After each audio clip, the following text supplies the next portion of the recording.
नमस्ते। उच्च माध्यमिक हिंदी साहित्य के इतिहास में आपका स्वागत है। सिलेबस के तहत 5 विषय हैं।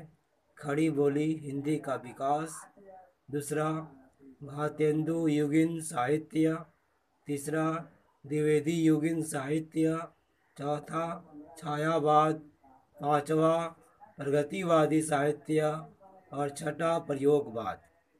इनमें से एक प्रयोगवाद की सामान्य प्रवृत्तियाँ देखेंगे। हिंदी प्रश्न पत्र के प्रश्न संख्या 3 में 4 प्रश्न दिए रहते हैं, जिनमें से 2 लिखना होता है। प्रत्येक उत्तर अधिकतम 2 शब्दों में देना होता है। तो उसी हिसाब से यह लिखा हुआ है। प्रयोगवाद की सामान्य प्रवृत्तियाँ। प्रयोगवाद की सामान्य प्रवृत्तियाँ। प्रयोगवाद की सामान्य प्रवृत्तियों को निम्नलिखित प्रकार से देखा जा सकता है। 1. घोर अहमनिष्ठ व्यक्तिवाद।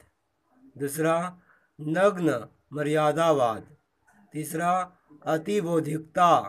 चौथा नए उपमानों का खुलकर प्रयोग। पांचवा विषय परिधि। छठा छंद। पहला घोर अहमनिष्ठ व्यक्तिवाद।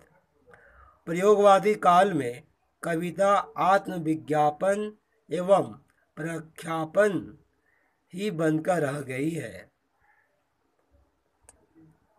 उदाहरण के लिए कुछ पंक्तियां देखिए।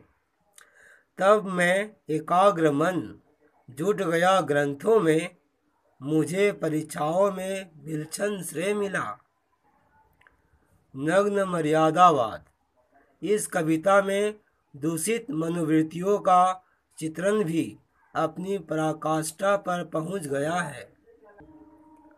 उदाहरण के लिए कुछ पंक्तियां देखिए।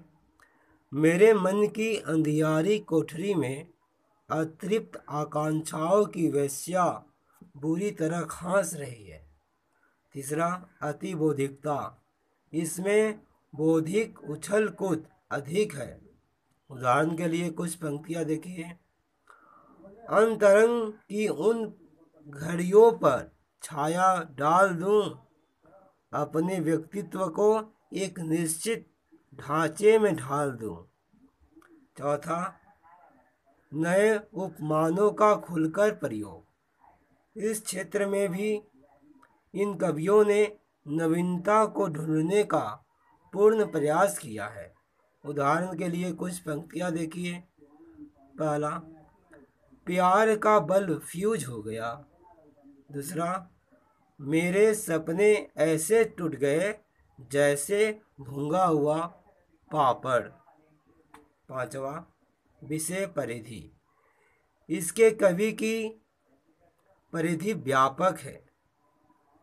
कविता में पहली बार कंक्रीट के पोर्चे, चाय की प्याली, सायरन, रेडियम की घड़ी, चूड़ी का टुकड़ा, बाथरूम इत्यादि का मिश्रण का चित्रण हुआ है।